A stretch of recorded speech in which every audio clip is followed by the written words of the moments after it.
నమస్తే. ఈరోజు మన స్టూడియోలో ప్రముఖ ఆధ్యాత్మికవేత్త, ఆస్ట్రాలజర్ ప్రొఫెసర్ ముల్లపూడి సత్యనారాయణమూర్తి గారు ఉన్నారు. గురుగారితో మాట్లాడేద్దాం. నమస్కారం గురుగారు. నమస్కారం మణికంఠ గారు. గురుగారు, జూలై మాసం, ఆషాఢ మాసం, మేషరాశి వారి పరిస్థితి ఎలా ఉండబోతుంది? ఏలినాటి శని అంటున్నారు, మరి అనుకూలంగా ఉంటుందా, ప్రతికూలంగా ఉంటుందా? ఎలాంటి జాగ్రత్తలు తీసుకోవాలి వీళ్ళకి? మేషరాశి వారికి ఫస్ట్ టైం ఏలినాటి శని ఫస్ట్ స్టేజ్లో ఉంది.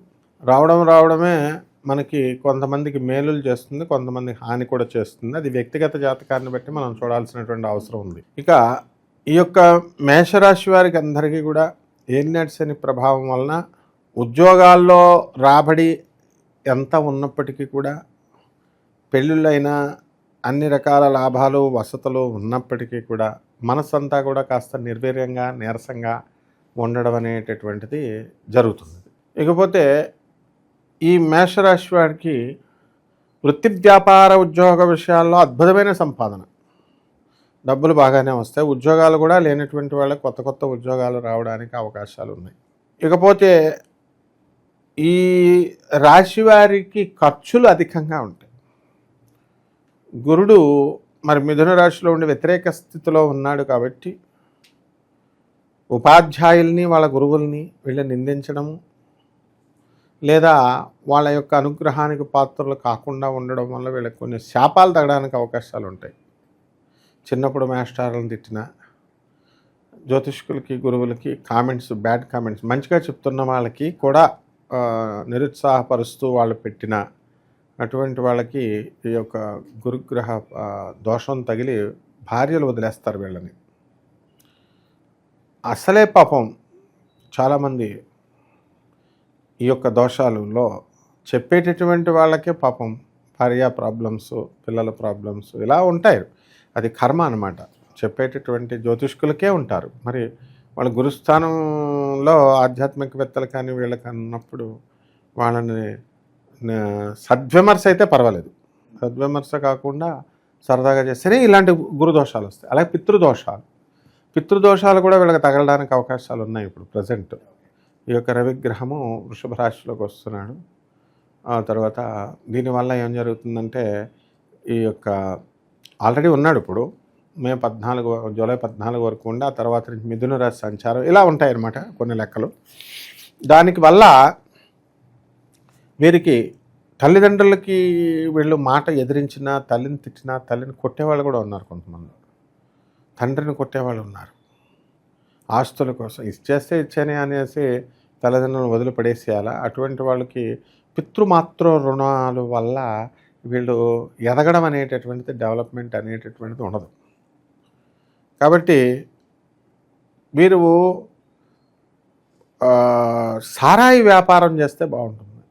పబ్స్, రెస్టారెంట్స్ ఇలాంటి బిజినెస్ల్లో చాలామంది జ్యోతిష్కులుగా చలామణి అవుతున్నటువంటి వాళ్ళే సారా బిజినెస్లు, పబ్స్, రెస్టారెంట్స్లో ఉన్నాయి. కాబట్టి అధిక లాభాలు ఉన్నాయి కాబట్టి వీళ్ళు బాగా పెట్టుకోవచ్చు. అండ్ చార్టెడ్ అకౌంటెంట్స్, తర్వాత డాక్టర్లు, ఇంజనీర్లు, ప్రొఫెసర్లు ఇలాంటి వాళ్ళంతా కూడా సొంత వ్యాపారాలు అంటే ట్యూషన్లు చెప్పడం, లేకపోతే పేషెంట్స్ని ఇచ్చేసుకోవడం, ఇలా వీళ్ళకి ఎవరి వృత్తుల్లో వాళ్ళు స్వతంత్రంగా చేసుకునేటటువంటి వాళ్ళకి ఎదుగుదల అనేటటువంటిది ఉంటుంది. మేషరాశి వాళ్ళంతా కూడా అమెరికా, లండన్ ఇలాంటి దేశాలు వీళ్ళు వెళ్ళిపోయారు. ఇంక ఎవరైనా వెళ్ళాల్సినటువంటి వాళ్ళు ఎవరైనా ఉంటే వీళ్ళు ఈ బ్యాచ్లో వెళ్ళిపోవడం జరుగుతుంది. ప్యానల్లో వీళ్ళ యొక్క పేర్లన్నీ కూడా ఉంటాయి, తానా సభలకి, వీటికి వాటికి. ఇక వైవాహిక జీవితం ఎలా ఉంటుంది గురుగారు? మేషరాశి వారు వైవాహిక జీవితం మీద పెద్ద ఆసక్తి చూపించారు. వీళ్ళకి ఎంతసేపు డూ ఆర్ డై పాలసీ అనమాట. ఎవరి మీద కన్నా మిలిటరీ వాళ్ళంతా కూడా ఇదే ఈ యొక్క వృత్తి పాపం వాళ్ళకి ప్రధానంగా ఎక్కువ ప్రాధాన్యతనిస్తారు. కాబట్టి ఏదో రొటీన్గా ఉన్నామా, కలిసి ఉన్నామా, చేసామా అన్నట్టుగా ఉంటారు తప్ప ఎక్కువ కెరీర్కి ఎక్కువ ఇంపార్టెన్స్ ఇస్తారు. అందువల్ల వైవాహిక జీవితంలో ప్రత్యేకించి సమస్యలు ఏమి లేవు. కానీ ఏలినాటి శని ప్రభావం కాబట్టి ఆ ఏలినాటి శనికి కాస్త ఉద్రిక్తత పరిస్థితులు వస్తాయి. భార్యాభర్తల మధ్య వాళ్ళ గొడవలు ఇలాంటివన్నీ కూడా రావడం అనేటటువంటివి జరుగుతాయి, ఛాన్సెస్ ఉన్నాయి. జాగ్రత్తగా వీళ్ళు అందువల్లనే మనం వేసుకునేటటువంటి స్టెప్స్ జాగ్రత్తగా వేసుకుంటూ వెళ్తే ఏ ప్రాబ్లం ఉండదు. ఓకే. సాధారణంగా ఏలినాటి శని అంటే మనం ఏ పని చేసినా కూడా కాస్త నెమ్మదిగా జరుగుతుంటుంది గురుగారు. ఈ సమయంలో వీళ్ళ మనస్తత్వం ఎలా ఉండాలి? అంటే చిన్నవాటికి కూడా కృంగిపోతూ ఉంటారు కదా, నా టైం బాగాలేదని చెప్పి. సో వీళ్ళ మనస్తత్వం ఎలా ఉంచుకోవాలంటారు ఈ టైం పీరియడ్లో? ఏలినాటి శని సమయంలో పనులు లేటుగా అయిన ముందు ఒక్కొక్కరికి రాజయోగం పడుతుంది. కొంతమందికి వాళ్ళు ఏది ట్రై చేయకపోతే ఎప్పటిలాగా ఎక్కడేసిన గొంగళ అక్కడలాగా ఉంటుంది. సో పనులు ఒకవేళ లేట్ అయితే కనుక ఏలినాటి శని దోషం కాదు, కానీ స్టిల్ దెన్ పనులు కనుక డ్రాగ్ ఆన్ అయ్యి అవ్వకపోతే కనుక బాధపడాల్సినటువంటి అవసరం లేదు. వాళ్ళకి వీళ్ళకి కంప్లైంట్లు ఇచ్చుకుంటూ అటు ఇటు తిరగడాలు ఇలాగ అవసరం లేదు. వాళ్ళ రొటీన్ వాళ్ళకి వస్తుంది. ఈ యొక్క ఏలినాటి శని ఒక టాప్ లేపుతాడు, వీళ్ళని మంచిగా స్థిరపరుస్తాడు.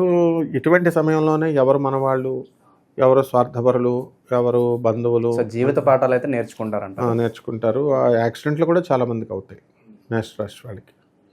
ఇక అవకాశం గుర్తింపు పరంగా ఎలా ఉంటుంది? ముఖ్యంగా సినిమా వాళ్ళు, రాజకీయం వాళ్ళకి ఎలా ఉంటుంది? బాగుంటుంది. ఈ రాజకీయ లాభంలో ఉన్నటువంటి రాహుగ్రహ ప్రభావం వలన మండలాధిపత్యం రావడానికి అవకాశాలు ఉన్నాయి.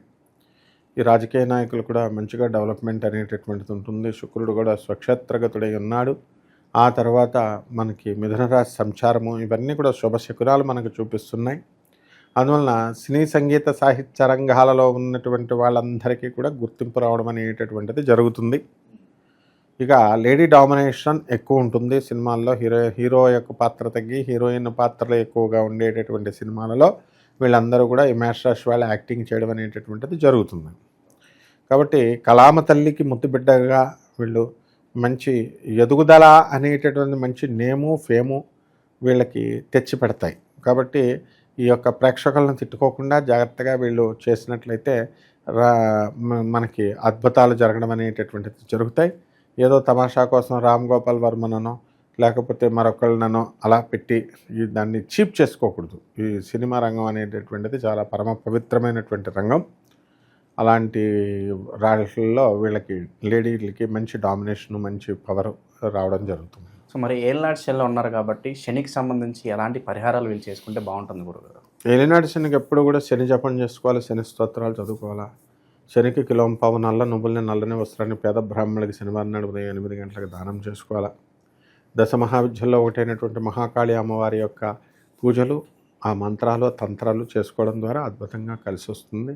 అంతేకాదు రావి చెట్టుకి వీళ్ళు నీళ్లు పోసుకోవడము, దాని చుట్టూ తిరగడము ఇలాంటివన్నీ కూడా చేయడం ద్వారా అద్భుతాలు జరుగుతాయి అన్నమాట. సో మేషరాశి వాళ్ళకి ఓవరాల్గా జూన్ మాసంలో ఏ విధంగా ఉంటుంది? ఆర్థికంగా కావచ్చు, ఆరోగ్యం కావచ్చు, అన్ని విధాలుగా ఎలా ఉండబోతుందో మీ మాటలో చాలా బాగా వివరించారు. ధన్యవాదాలు.